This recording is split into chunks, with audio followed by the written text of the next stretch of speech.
Hello everyone. तो पिछले कई वीडियो में बहुत सारे बच्चे ये कमेंट करे थे कि सर आप प्लीज़ इंग्लिश के जो टेक्स्ट बुक के जितने चैप्टर्स हैं उनसे जितने ऑब्जेक्टिव क्वेश्चंस पूछे जा सकते हैं उन सारे क्वेश्चंस को कवर करो। मतलब एग्जाम में ऐसा कोई क्वेश्चंस ना हो जो हम सॉल्व ना कर सके। तो देखो मैं अभी वही कोशिश कर रहा हूँ। मैं कोशिश कर रहा हूँ कि मैं story of English, pros section और पोइट्री सेक्शन इनके जितने भी चैप्टर्स हैं उनसे जितने ऑब्जेक्टिव टाइप क्वेश्चन पूछे जाते हैं उन सभी को पॉइंट्स में कवर कर सकूँ। ठीक है, तो अभी मैं इस वीडियो में इंग्लिश के लगभग 50 से 60 इंपॉर्टेंट क्वेश्चन जो आपसे एग्जाम में पूछे जा सकते हैं उन सारे क्वेश्चंस को इस वीडियो में कवर करने वाला हूँ। ठीक है, देखो क्वेश्चन नंबर फर्स्ट है, English language is dash than Sanskrit and Persian. तो संस्कृत, लेटिन, पर्शियन, इसके अलावा ग्रीक, ये सारी जो भाषाएं हैं ये इंग्लिश से बहुत ज़्यादा पुरानी भाषा है। ठीक है, तो इसलिए English language is younger than Sanskrit and Persian, यानी कि जो इंग्लिश लैंग्वेज है ये इन दोनों से बहुत ही ज़्यादा नई भाषा है। इनकी शुरुआत की गई थी 449 AD में। ठीक है, आपको याद होगा, नहीं याद होगा तो मैं आपको बता दूंगा। स्टोरी ऑफ इंग्लिश के वीडियो में मैं आपको बता दूंगा शुरुआत कहाँ से हुई थी, मतलब बेसिक से चलते हुए मैं सारी चीज़ें क्लियर कर दूंगा। तो इंग्लिश लैंग्वेज की शुरुआत हुई थी 449 AD में और ये संस्कृत और पर्शियन इन दोनों से बहुत ही ज़्यादा यंगर लैंग्वेज है। ठीक है, फिर देखो सेकंड क्वेश्चन है, the line and the nightingale is dumb is taken from. तो ये जो लाइन है ये लिया गया था chapter now the leaves are falling fast से। ठीक है, तो सेकंड नंबर क्वेश्चन का आंसर हो जाएगा ऑप्शन नंबर सी। इसके अलावा क्वेश्चन नंबर थर्ड है, English used since AD 1500 is called. तो बहुत ही सिंपल सा क्वेश्चन है, आप अगर उस वीडियो को देख लोगे तो आपकी सारी चीज़ें क्लियर हो जाएगी। ठीक है, मैंने उस वीडियो को रिकॉर्ड कर रखा है, मैं कुछ ही देर में उस वीडियो को भी अपलोड कर दूंगा। ठीक है, मैंने वहाँ पे आपको ये भी क्लियर कर रखा है कि ओल्ड इंग्लिश का पीरियड कब से कब तक था, मॉडर्न इंग्लिश का पीरियड कब से कब तक था, इसके अलावा मिडिल इंग्लिश का पीरियड कब से कब तक था। ठीक है, तो इंग्लिश लैंग्वेज जो 1500 से बाद यूज की गई उसे कहा जाता है मॉडर्न इंग्लिश। तो क्वेश्चन नंबर थर्ड का आंसर हो जाएगा ऑप्शन नंबर बी। इसके अलावा क्वेश्चन नंबर फोर है, John Donne is a dash poet. तो John Donne is a metaphysical poet. ठीक है, ये बहुत ही सिंपल सा क्वेश्चन है और इन क्वेश्चंस को भी हम कवर कर लेंगे। ठीक है, जब मैं प्रोज सेक्शन और पोइट्री सेक्शन के हर एक चैप्टर के इंपॉर्टेंट पॉइंट्स को आपको कवर करवाऊंगा तो वहाँ मैं इन सारे पॉइंट्स को कवर कर लूँगा। तो John Donne is a metaphysical poet, आपको पता होगा sweetest love I do not go के जो राइटर थे, इनके जो पोइट थे उनका नाम था जॉन डॉन और जॉन डॉन एक मेटाफिजिकल पोइट थे। तो क्वेश्चन नंबर फोर का आंसर हो जाएगा ऑप्शन नंबर बी। अब 5 नंबर क्वेश्चन है, the sentence after all there is something in Hinduism that has kept it alive up till now is taken from. तो देखो जिस चैप्टर में, मतलब जिस लाइन में आप देखो कि सिविलाइजेशन की बात की जा रही है, हमारे एंसेस्टर्स की बात की जा रही है, इसके अलावा हिंदू धर्म की बात की जा रही है, तो वहाँ पे आप ये देखना कि वो जो लाइन है वो first chapter Indian civilisation and culture जो कि महात्मा गांधी के द्वारा लिखा गया था से लिया जाता है। ठीक है, तो क्वेश्चन नंबर 5 का आंसर हो जाएगा कि ये जो लाइन है ये लिया गया है chapter Indian civilisation and culture से। इसके अलावा क्वेश्चन नंबर 6 है, new variety of English that have emerged in different parts of the world is called. तो नई वैरायटी की जो इंग्लिश इमर्ज की गई है बहुत सारे वर्ड में, मतलब ये जो ज़्यादा प्रचलित हो चुकी है उसे हम कहते हैं अमेरिकन इंग्लिश। तो क्वेश्चन नंबर 6 का आंसर हो जाएगा ऑप्शन नंबर सी, यानी कि new variety of English that have emerged in different parts of the world is known as American English. अब देखो क्वेश्चन नंबर 7 है, ideas that have helped mankind is written by. तो मैंने आपको trick से सारी चीज़ें ऑलरेडी बता रखी है कि आपके प्रोज सेक्शन और पोएट्री सेक्शन इनके जितने भी चैप्टर्स हैं और इसके अलावा आपके स्टोरी ऑफ इंग्लिश के जितने भी बुक्स हैं उनकी राइटर का नाम क्या है, पोइट का नाम क्या है, ये सारी चीज़ें मैंने आपको ट्रिक के साथ बता रखी है। तो अगर आपने वीडियो नहीं देखा तो आपको दिख रहा होगा यहाँ पे, आप इस वीडियो पर क्लिक कर सकते हो और यहाँ पर आप कंप्लीट चैप्टर की आप देख सकते हो कि किस चैप्टर को किसके द्वारा लिखा गया था। ठीक है, तो ये जो चैप्टर है ये लिखा गया था बर्ट्रैंड रसल के द्वारा। तो क्वेश्चन नंबर 7 का आंसर हो जाएगा ऑप्शन नंबर डी। ठीक है, इन सारी चीज़ों को मैंने ट्रिक के साथ ऑलरेडी कवर कर रखा है, तो आप कमेंट सेक्शन भी चेक कर सकते हो। इसके अलावा आप देखो क्वेश्चन नंबर 8 है, Walter de la Mare was born in the year. तो वॉल्टर डेलामेयर का जन्म हुआ था 1873 में, यानी कि 1873 में। तो क्वेश्चन नंबर 8 का आंसर हो जाएगा ऑप्शन नंबर सी। ठीक है, फिर अब 9 नंबर क्वेश्चन है, our forefather did not invent machinery because. तो देखो ये भी फर्स्ट चैप्टर से लिया गया है और यहाँ पे गांधी जी ने ये बताया था कि हमारे जो फोर फादर्स थे, यानी कि जो हमारे एंसेस्टर्स थे, उन्होंने जानबूझकर मशीनरी को इसलिए नहीं इन्वेंट किया क्योंकि उन्हें लगता था कि अगर उन्होंने मशीनरी को इन्वेंट किया तो आने वाले जो प्राणी हैं, आने वाले जो मानव है, वो उसके गुलाम बन जाएंगे, जो कि हो चुका है आजकल में। तो ये बातें कही थी इंडियन सिविलाइजेशन कल्चर में महात्मा गांधी ने। तो इसलिए क्वेश्चन नंबर 9 का आंसर हो जाएगा ऑप्शन नंबर ए, यानी कि because they know we would become slaves, यानी कि हम उनके नौकर बन जाएंगे, हम उनके गुलाम बन जाएंगे मशीन्स के। ठीक है, तो ये हो गया क्वेश्चन नंबर 9। अब क्वेश्चन नंबर 10 है, सावित्री इज रिटन बाई। तो देखो मैंने आपको ऑलरेडी ये सारे क्वेश्चंस करवा रखे हैं, जहाँ पे मैंने आपको बताया था, जो मैंने आपको बोल रहा हूँ कि ट्रिक के साथ मैंने प्रोज सेक्शन और पोएट्री सेक्शन इनकी कंप्लीट चैप्टर को कवर करवाया था। वहाँ पे मैंने आपको ये बताया था कि जो सावित्री चैप्टर है, सॉरी चैप्टर नहीं बल्कि बुक है, इस बुक को किसके द्वारा लिखा गया था। तो ये लिखा गया था अरबिंदो घोष के द्वारा। तो क्वेश्चन नंबर 10 का आंसर हो जाएगा ऑप्शन नंबर ए। इसके अलावा क्वेश्चन नंबर 11 है, and as we walk we make the pledge that we sell. तो हम एक प्लेज लेते हैं कि हम आगे बढ़ेंगे, हम प्रगति की राह पर आगे बढ़ेंगे। तो क्वेश्चन नंबर 11 का आंसर हो जाएगा ऑप्शन नंबर डी, यानी कि ऑलवेज मार्च अहेड। तो देखो ये जो लाइन है, ये लाइन किस चैप्टर से लिया गया था, नीचे कमेंट सेक्शन में कमेंट जरूर करना, ठीक है। इसके अलावा क्वेश्चन नंबर 12 है, doctor Radhakrishnan never lost his faith in the dash. तो इसका आंसर हो जाएगा ऑप्शन नंबर बी, यानी कि एसेंशियल ह्यूमैनिटी ऑफ मैन। और ये जो चैप्टर है, सॉरी ये जो लाइन है, ये किस चैप्टर से लिया गया था, तो ये भी भारत इज माई होम के चैप्टर से ही लिया गया था, ठीक है। इसके अलावा क्वेश्चन नंबर 13 है, Walter de la Mare makes us aware of the dash. तो वॉल्टर डेलामेयर जिन्होंने एन एपिटफ को लिखा था, उन्होंने हमें inhuman conditions of modern life, यानी कि आज की आधुनिक जीवन के जो इनह्यूमन कंडीशंस है, जो मतलब बुरी दशा है, उसको वर्णित करने का कोशिश करा था एन एबिटफ के चैप्टर में। तो क्वेश्चन नंबर 13 का आंसर हो जाएगा ऑप्शन नंबर ए। अब क्वेश्चन नंबर 15 है, Bertrand Russell was awarded Nobel prize in literature in the year. तो बर्ट्रैंड रसल मैंने आपको ऑलरेडी बता रखा, ideas that have held mankind, इन्हीं के द्वारा लिखा गया था। तो इन्हें नोबेल प्राइज लिटरेचर से 1950 में सम्मानित किया गया था। तो क्वेश्चन नंबर 14 का आंसर हो जाएगा ऑप्शन नंबर सी। अब क्वेश्चन नंबर 15 है, the line in hearts at peace under an English heaven is taken from. तो देखो ये जो लाइन है, आप जहाँ भी देखो इंग्लिश या इंग्लैंड वर्ड का यूज़ किया गया है, तो आप लोग आँख मूंद कर आंसर कर दो कि ये जो लाइन है, ये चैप्टर द सोल्जर से लिया गया, जो कि रॉबर्ट ब्रुक के द्वारा लिखा गया है, ठीक है। क्योंकि यहाँ पे जो सोल्जर है वो इंग्लैंड की तरफ से युद्ध लड़ रहा होता है, और इसलिए यहाँ पे जो रॉबर्ट ब्रुक हैं, जो इस चैप्टर के पोइट हैं, उन्होंने बहुत मरतबा इंग्लैंड वर्ड का यूज किया था। तो क्वेश्चन नंबर 15 का आंसर हो जाएगा ऑप्शन नंबर बी। इसके अलावा क्वेश्चन नंबर 16 है, Macbeth and Julius Caesar are written by. तो ये दोनों जो बुक है, ये दोनों बुक लिखा गया था विलियम शेक्सपियर के द्वारा, और इन दोनों बुक्स को भी मैंने कवर किया था उस ट्रिक वाली वीडियो में। बहुत इंपॉर्टेंट है वो वीडियो, आप लोग देख लेना, क्योंकि उनसे एग्जाम में क्वेश्चन पूछे जाते हैं आपके 10 से 15 मार्क्स, तो उस एक वीडियो को देखकर ही क्लियर हो जाएंगे, ठीक है। तो उस वीडियो को आप लोग मिस मत करना, बिल्कुल याद करके देख लेना, हालांकि पहले इस वीडियो को कंप्लीट कर सकते हो। इसके अलावा क्वेश्चन नंबर 17 है, the line hoping to seek not till death is taken from. बहुत ही सिंपल सा क्वेश्चन है, ये लाइन मुझे अब तक बहुत अच्छे तरीके से याद है। ये जो लाइन है, ये लिया गया था chapter song of my self से।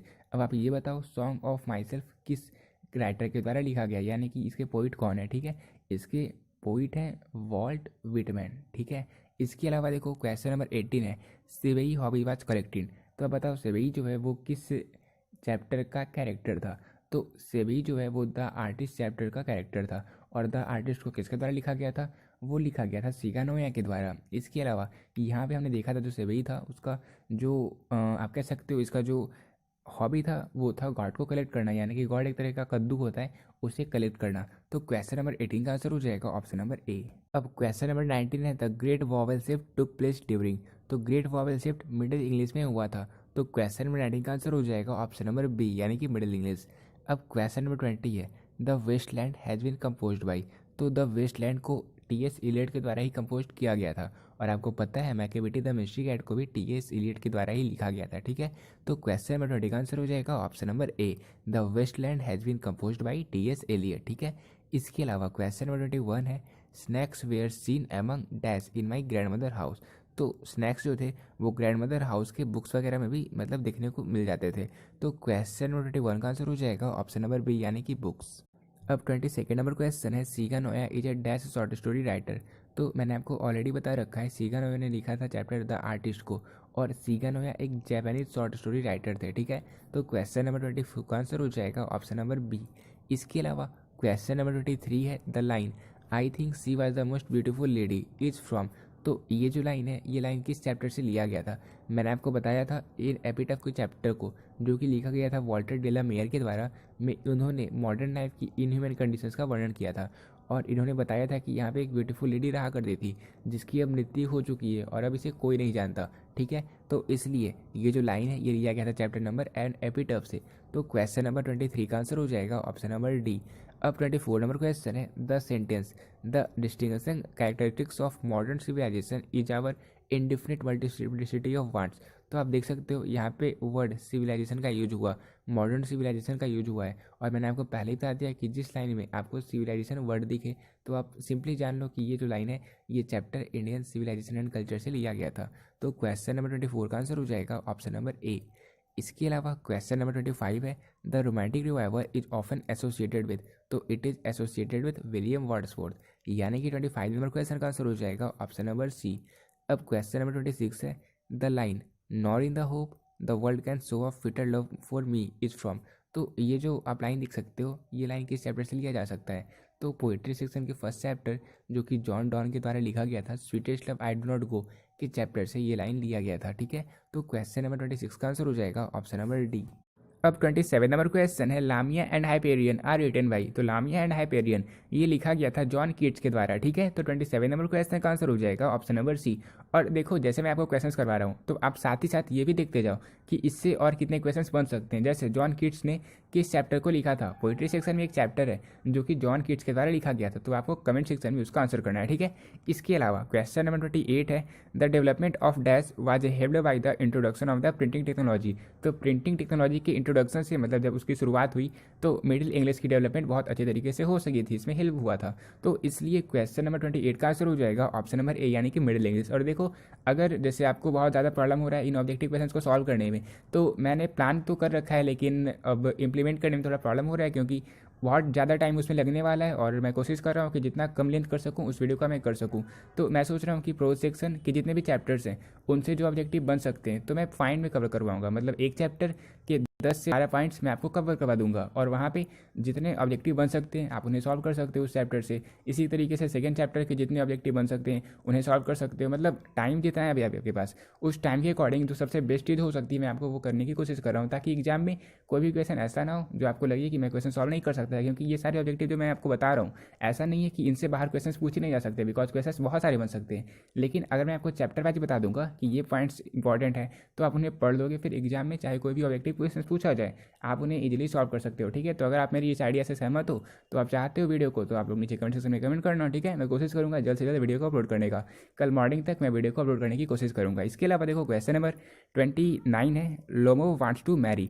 तो ये हमने मैरिज प्रपोजल में पढ़ा था जो कि एंटन चीको के द्वारा लिखा गया था। तो लोमो जो था वो नटालिया से शादी करना चाहता था। तो क्वेश्चन नंबर 29 का आंसर हो जाएगा ऑप्शन नंबर बी। अब 30 नंबर क्वेश्चन है भारत इज माई होम। तो देखो भाई, कितना ईजी चैप्टर है ये, कितना ईजी क्वेश्चन है ये। भारत इज माई होम ये लिखा गया था जाकिर हुसैन के द्वारा। ठीक है, तो इसलिए क्वेश्चन नंबर 30 का आंसर हो जाएगा ऑप्शन नंबर डी। और ये एक स्पीच था जो कि दिया गया था जाकिर हुसैन के द्वारा जब वो प्रेसिडेंट की पद की ओथ ले रहे थे। ठीक है, तो क्वेश्चन नंबर 30 का आंसर हो गया ऑप्शन नंबर डी। अब 31 नंबर क्वेश्चन है Dorothy L shares says that press is free. तो इन्होंने कहा था कि कुछ हद तक जो प्रेस है वो फ्री है। तो क्वेश्चन नंबर 31 का आंसर हो जाएगा ऑप्शन नंबर बी। इसके अलावा क्वेश्चन नंबर 32 है the major linguistic change is known as. तो ये जाना जाता है द ग्रेट वॉवल शिफ्ट के नाम से। ठीक है, तो क्वेश्चन नंबर 32 का आंसर हो जाएगा ऑप्शन नंबर सी, यानी कि द ग्रेट वॉवल शिफ्ट किस टाइम हुआ था? मतलब जब ग्रेट वॉवल शिफ्ट हुआ था तो बहुत ज़्यादा लिंग्विस्टिक चेंज किया गया था। इसके अलावा 33 नंबर क्वेश्चन है untouchable and coolie are written by. तो अनटचेबल एंड कूली को लिखा गया था मिस्टर आनंद के द्वारा। अब 34 नंबर क्वेश्चन है the word drama comes from. तो देखो, जो ड्रामा वर्ड है ये ग्रीक वर्ड है। ठीक है, जैसे आपको पता होगा माइक्रो, मैक्रस ये सारे लेटिन वर्ड होते हैं, उसी तरीके से जो ड्रामा वर्ड है वो ग्रीक वर्ड है। ठीक है, तो क्वेश्चन नंबर 34 का आंसर हो जाएगा ऑप्शन नंबर डी। अब 35 नंबर क्वेश्चन है तुगलक इज रिटन बाई। तो देखो, इसे याद कर सकते हो आप, तुगलक को गिरीश कर्नाड ने लिखा था। ठीक है, तुगलक को गिरीश कर्नाड ने लिखा था। तो क्वेश्चन नंबर 35 का आंसर हो जाएगा ऑप्शन नंबर ए। अब 36 नंबर क्वेश्चन है leaves of graph is a collection of poem by. तो W.H. ऑर्डन ने बहुत सारे पोएम्स को जो लिखा था उसकी एक कलेक्शन है जिसका नाम है लिव्स ऑफ ग्रास। ठीक है, तो ये कलेक्शन ऑफ पोएम किसके द्वारा लिखा गया था? ये लिखा गया था W.H. ऑर्डन के द्वारा। तो क्वेश्चन नंबर 36 का आंसर हो जाएगा ऑप्शन नंबर बी। इसी तरीके से 37 नंबर क्वेश्चन है T.S. Eliot is. तो T.S. एलियट जो है आपको पता होगा मैकियावेली द मिस्टिक कैट को T.S. एलियट के द्वारा लिखा गया था। तो ये 20वीं शताब्दी के पोएट थे, तो इसलिए क्वेश्चन नंबर 37 का आंसर हो जाएगा ऑप्शन नंबर ए। अब 38 नंबर क्वेश्चन है H.E. Bates also worked for some time as an. तो आपको पता होगा H.E. बेट्स जो है उन्होंने द अर्थ के चैप्टर को लिखा था। तो इसका क्या आंसर होगा? जो H.E. बेट्स थे वो कुछ समय के लिए एक जर्नलिस्ट के तौर पर भी काम किए थे। तो इसलिए क्वेश्चन नंबर 38 का आंसर हो जाएगा ऑप्शन नंबर सी। अब 39 नंबर क्वेश्चन है Pearl S Buck has an dash family doctor. तो पर्ल एस बक एक इंडियन फैमिली डॉक्टर थे, तो इसलिए 39 नंबर क्वेश्चन का आंसर हो जाएगा ऑप्शन नंबर बी। अब मैंने आपको बताया था ट्रिक में, मैंने आपको बोला था कि एक ट्रैवलर इंडिया आया था और पता नहीं क्या कुछ बकबक किया जा रहा था, तो पर्ल एस बक के द्वारा लिखा गया था India through a traveller site. ठीक है, तो ये सारी चीज़ें आपको याद होगी, आपने ट्रिक की वीडियो देख लिया होगा, मैंने आज भी अपलोड कर रखा है, आप देख सकते हो उस वीडियो को। ठीक है, इसके अलावा क्वेश्चन नंबर 40 है the line and the prams go rolling on is from. तो and the prams go rolling on ये किस चैप्टर से लिया गया था? ये लिया गया था now the leaves are falling fast से। ठीक है, तो क्वेश्चन नंबर 40 का आंसर हो जाएगा ऑप्शन नंबर सी। इसके अलावा क्वेश्चन नंबर 41 है सिविलाइजेशन, देखो सिविलाइजेशन वर्ड का यूज हो गया, बस आप जान लो ये India through Indian civilisation and culture से लिया गया है, ठीक है। तो क्वेश्चन नंबर 41 का आंसर हो जाएगा ऑप्शन नंबर डी। इसके अलावा क्वेश्चन नंबर 42 है, Dorothy L Sayers is the author of, तो मैंने आपको ऑलरेडी बता रखा है, Dorothy L Sayer is the author of how is the press. तो मैंने आपको एक ट्रिक में बताया था कि प्रेस में है बहुत ज़्यादा शायरी दी रहती है, मतलब प्रेस में अब ज़्यादा इन्फॉर्मेशन नहीं दिया रहता बल्कि शायरी ही दी रहती है, इसलिए डोरोथी एल सायर्स के द्वारा ही लिखा गया था how free is the press को, ठीक है। इसके अलावा क्वेश्चन नंबर 43 है, Pearl S Buck is known for her, तो पर्ल एस बक आपके नॉवेल के लिए ये जाने जाते हैं, और हमारे टेलीग्राम ग्रुप में भी बहुत सारे बच्चे ये कमेंट कर रहे थे कि पर्ल एस बक को किसके लिए जाना जाता है, तो वो जाने जाते हैं नॉवेल के लिए। और इसके अलावा नॉवेल कब दिया गया था, तो नॉवेल दिया गया था 1950 में बर्ट्रैंड रसल को, ठीक है। तो देखो क्वेश्चन नंबर 44 है, the name of Benjy's wife was, तो बेंजी की वाइफ का नाम था फ्लोरेंस, ठीक है। इसके अलावा क्वेश्चन नंबर 45 है, O how feeble is man's power is from, तो O how feeble is man's power, ये जो लाइन है ये किस चैप्टर से लिया गया था, ये लिया गया था sweetest love I do not go से, जो कि लिखा गया था जॉन डॉन के द्वारा। इसके अलावा क्वेश्चन नंबर 46 है, Lomov and Natalia are the character in, तो लोमोव और नटालिया ये दोनों किस चैप्टर के कैरेक्टर थे, तो ये थे अ मैरिज प्रपोजल के कैरेक्टर, ठीक है। मैंने आपको ऑलरेडी क्लियर कर दिया कि लोमोव जो था वो नटालिया से शादी करना चाहता था, और अ मैरिज प्रपोजल को लिखा गया था एंटन चेखोव के द्वारा। इसके अलावा 47 नंबर क्वेश्चन है, who is I in the poem my grandmother house, तो यहाँ पे जो कमला दास थी उन्होंने अपनी ग्रैंड मदर हाउस का वर्णन किया था, तो यहाँ पे आई कौन है, ये पोइटेस है, ठीक है। इसके अलावा क्वेश्चन नंबर 48 है, T S. Eliot was awarded the Nobel prize in literature, तो टी.एस. एलियट को नोबेल प्राइज लिटरेचर कब सम्मानित किया गया था, तो इन्हें सम्मानित किया गया था 1948 से, तो 48 नंबर क्वेश्चन का आंसर हो जाएगा ऑप्शन नंबर डी। इसके अलावा क्वेश्चन नंबर 49 है, travellers in their last distress is from, तो travellers in their last distress ये जो लाइन है ये लिया गया था now the leaves are falling fast से, तो क्वेश्चन नंबर 49 का आंसर हो जाएगा ऑप्शन नंबर ए।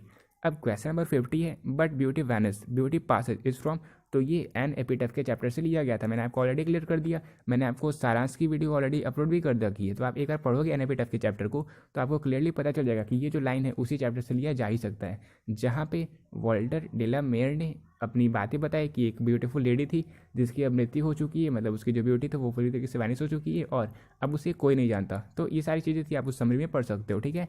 इसके अलावा क्वेश्चन नंबर 51 है, the rape of lock is written by, तो ये लिखा गया था अलेक्जेंडर पोप के द्वारा, तो क्वेश्चन नंबर 51 का आंसर हो जाएगा ऑप्शन नंबर ए।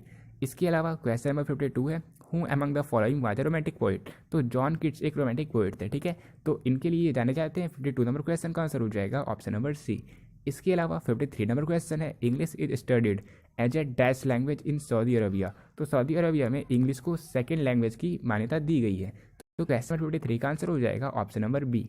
इसके अलावा क्वेश्चन नंबर 54 है, the Canterbury Tales is Canterbury Tales को चौसर के द्वारा लिखा गया था, और ये सारी चीज़ें मैंने आपको ऑलरेडी करवा रखी है, जहाँ पे मैंने स्टोरी ऑफ इंग्लिश के कंप्लीट बुक्स के राइटर के नाम को आपको बताया था, और उसी वीडियो में मैंने आपको यही बताया था कि प्रोज सेक्शन पोएट्री सेक्शन के जितने भी चैप्टर्स हैं उनके ऑथर का क्या नाम है ट्रिक के साथ, ठीक है।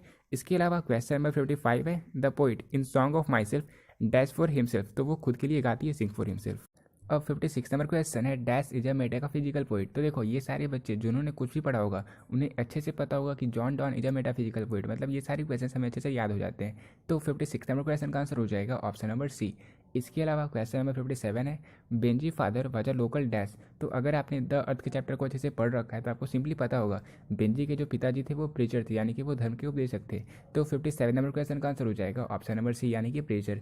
और इसलिए मैं आपको बता रहा हूँ कि मैं आपको चैप्टर के जो इंपॉर्टेंट 10 से 12 पॉइंट्स हैं वो बता दूंगा, ताकि आपको फिर क्वेश्चंस को रटने की जरूरत नहीं पड़ेगी, आपको उस स्टोरी का कहानी पता होगा, जिससे आप कोई भी क्वेश्चंस देखें आप उन्हें अच्छे से सॉल्व कर सकते हो, आपको किसी चीज़ को रटना नहीं पड़ेगा, ठीक है।